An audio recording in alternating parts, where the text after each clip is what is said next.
To the UK now, and King Charles's tour of the four corners of his new realm continues this Tuesday as he visits Northern Ireland.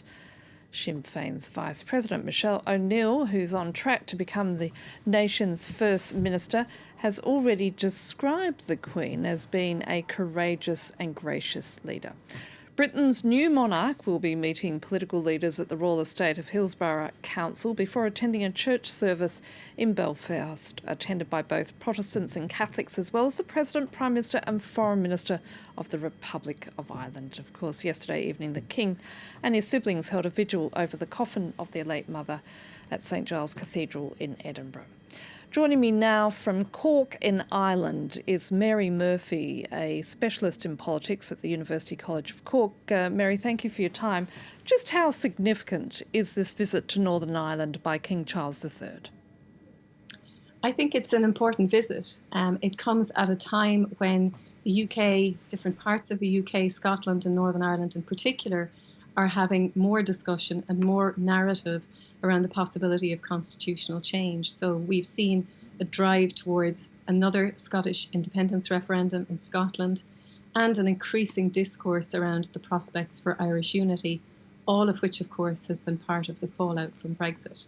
So I think the King's decision to go is part and parcel of trying to unify the United Kingdom against these types of challenges. Should we read into any of this that the President, Prime Minister and Foreign Minister of the Republic of Ireland are also going to meet King Charles today? I don't think there's anything necessarily unusual about that move. Queen Elizabeth II made a very historic and a very important visit to the Republic of Ireland in 2011 and garnered enormous respect for that particular move. So the fact that senior political leaders in the Republic of Ireland are travelling to Northern Ireland to mark her passing, I think is part and parcel of their way of expressing their respect for her.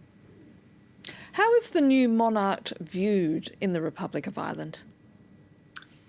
The new monarch, King Charles III, is actually reasonably well acquainted with Ireland. He's been to Northern Ireland on many, many occasions, but also, rather interestingly, he's made a number of visits to the Republic of Ireland and has expressed very positive sentiments about those experiences.